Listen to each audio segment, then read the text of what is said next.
नमस्कार सर, धन्यवाद आपका। मेरा नाम आरती निर्मोही है। मैं हिमाचल प्रदेश के शिमला जिला से संबंधित हूँ। मेरी विधानसभा ठियोग विधानसभा है। प्यार से मुझे जो है लोग लक्की के नाम से जानते हैं, लक्की राणा। तो मेरे घर में मेरे माता पिता, मेरे भैया, मेरे भाभी और उनके 2 बच्चे हैं। मेरे पिताजी का 4 साल पहले देहांत हो चुका है। तो मेरे मम्मी पापा जो दोनों हैं वो मेडिकल से संबंधित थे, लेकिन रिटायर हो चुके हैं। मेरी अपनी जो शिक्षा है वो मैं स्नातक हूँ, लॉ ग्रेजुएट हूँ।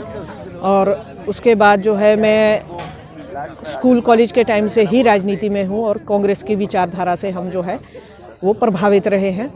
तो मैंने 3 बार पंचायती राज संस्थाओं के इलेक्शन लड़े हैं और जीते भी हैं।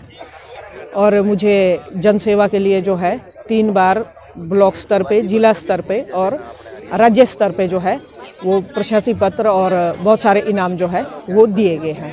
मेरी शिक्षा जो है वहीं पे अपना विधानसभा में जो कुमारसैन में है वहाँ से मैंने 10वीं पास किया। उसके बाद मैंने डिग्री कॉलेज बिलासपुर से +2 किया। उसके बाद जो है मैंने वापस शिमला से आकर के जो है अपना कॉलेज और यूनिवर्सिटी का पढ़ाई किया है और वहीं से जो है HPU से लॉ किया है।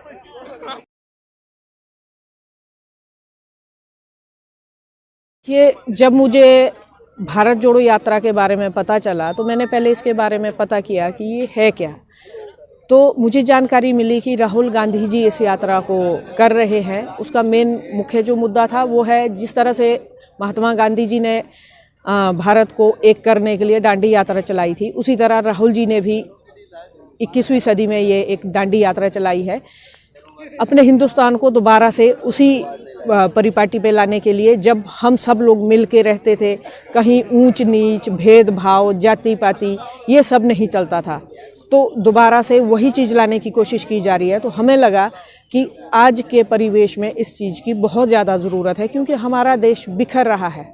जाति पाति के नाम पे ऊंच नीच जो है वो बहुत ज़्यादा हो रही है। पढ़ाई के नाम पे आप ज़्यादा पढ़े हो, हम कम पढ़े हैं, उस चीज़ पे मतलब हमारा देश जो है बहुत बुरे तरीके से एक उस चपेट में आ गया है कि हिंदू मुस्लिम वो चीज़ों में हम उलझ के रह गए। हम ये चीज़ भूल चुके हैं कि इस वक्त हमारे देश की या हम लोगों की अपनी मूलभूत ज़रूरत क्या है, वो चीज़ में हम सब कुछ भूल चुके थे।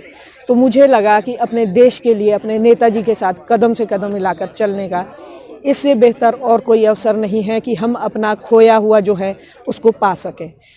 हम लोग तो आज की देखिए, हम लोग दिशा विहीन हो चुके हैं। ये नौजवान पीढ़ी जो इस वक्त है उलझ गई है। हम लोग पढ़ लिख के बेरोजगारी के उस मतलब एक अंध कुआं सा लगता है कि आगे देखो तो खाई, पीछे देखो तो खाई, वो नज़र आती है। तो हम सोचते हैं कि चलिए हमारे भाई बहन या हमारे बच्चे हैं, उनका भविष्य तो सुधरे। इसलिए मुझे भारत जोड़ो का हिस्सा बनने का जो है मेरे उसमें तो ये हमारा सौभाग्य है कि हमें इसका हिस्सा बनने का मौका मिला है।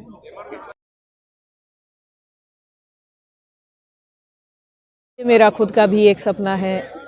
मैंने बहुत देखा है कि महिलाओं पे अत्याचार होता है, घरों में भी अत्याचार किया जाता है, बाहर भी वो अगर खुल के जीने की एक उड़ान भरने की कोशिश करती हैं तो कहीं ना कहीं उन्हें दबाया जाता है। बहुत सारे हिंदुस्तान के अंदर बहुत सारे प्रदेश ऐसे हैं जहां महिलाओं को आगे बढ़ने नहीं दिया जाता है।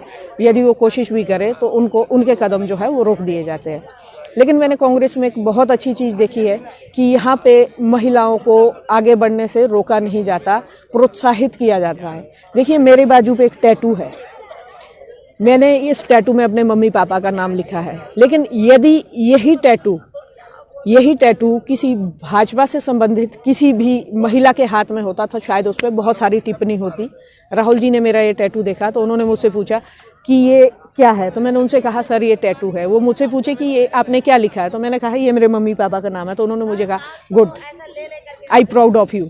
आज की डेट में मम्मी पापा का नाम बहुत कम लोग लिखते हैं।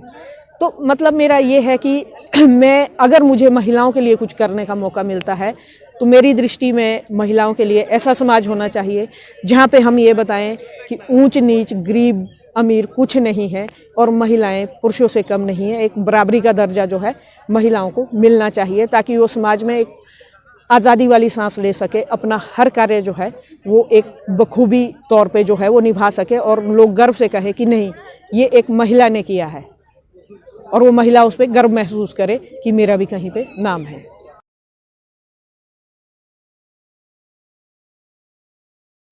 देखिए, इस वक्त हम जिन क्षेत्रों से गुजरे हैं, मैंने दो चीज़ें बहुत देखी हैं। कई क्षेत्रों में महिलाएं या लोग जो मिलते हैं, शिक्षा जो है बहुत कम है। हमारे समाज का शिक्षित होना जो है वो बहुत ज़रूरी है। और देखिए, एक समय था जब लोग शिक्षित नहीं भी थे लेकिन वो समझदार बहुत रहते थे। आज के समय में जो है अब शिक्षा एक ज़रूरत बन गई है। मेरा तो ये मानना है कि कम से कम जो पिछला समय गया वो गया, लेकिन बच्चों का शिक्षित होना बहुत ज़रूरी है। समाज हमारा शिक्षित रहेगा तभी हम सब कुछ समझ पाएंगे और हमारा देश जो है वो तरक्की करेगा, उन्नति करेगा।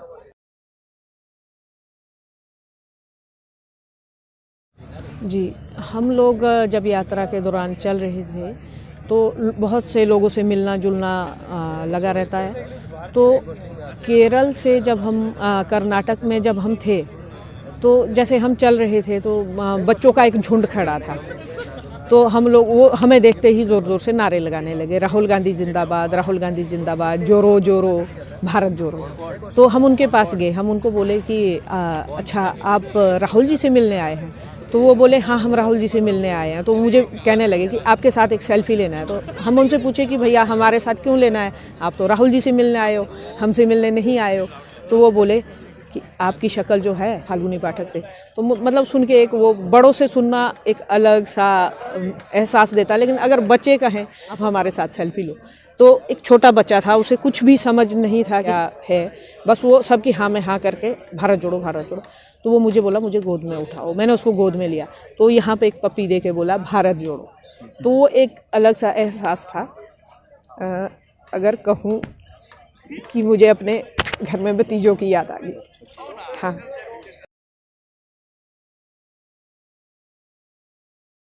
हाँ, राहुल जी से मिलने का एहसास तो एक अलग, मतलब आप ये बताइए कि राहुल जी से जब हम फर्स्ट टाइम मिले थे, जब उन्होंने कंधे पे यूं करके हाथ रखा, तो आप ये, मतलब एक ऐसी अनुभूति थी, ऐसा लगा कि एक दैवीय शक्ति जो है हमारे साथ है।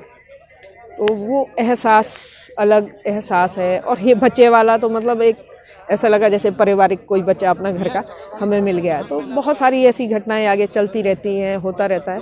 बट वो एक शुरुआत की थी और बड़ा इमोशनल सा हमारा जो है भाव जुड़ गया था। मैंने एक एनजीओ भी बनाया है।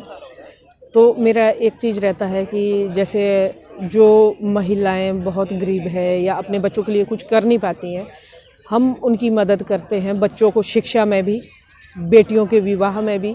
और यदि वो महिलाएं खुद भी पढ़ना चाहती हैं तो हम खुद विशेष रूप से जा कर के उनको टाइम देते हैं कि दिन का 1 घंटा या सुबह शाम जब भी उन्हें वक्त है, तो हम उनको इतना पढ़ा लेते हैं, इतना सक्षम कर रहे हैं कि वो जो है अपना साइन बैंक के काम खुद कर लेती हैं।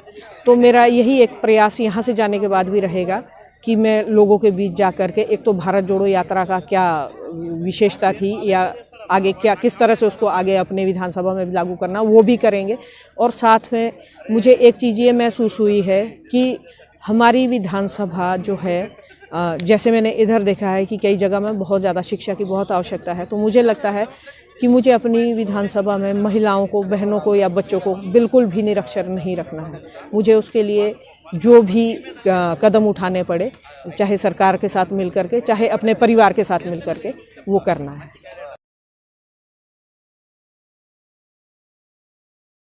मेरा भारत यात्री के रूप में अपने प्रदेश हिमाचल प्रदेश के लिए या अपने हिंदुस्तान, अपने भाई बहनों के लिए एक ही संदेश है कि जात पात धर्म भेद को छोड़ करके, नफ़रतें छोड़ करके आपस में प्यार से रहें और वापस उसी हिंदुस्तान में हम प्रवेश करें जिसे अन्य देशों में भी सोने की चिड़िया कहा जाता था। तो ये सारे भेदभाव हमें जो है छोड़ने होंगे यदि हमें देश को जोड़ना है। जी, धन्यवाद संदेश पत्रिका का आपका।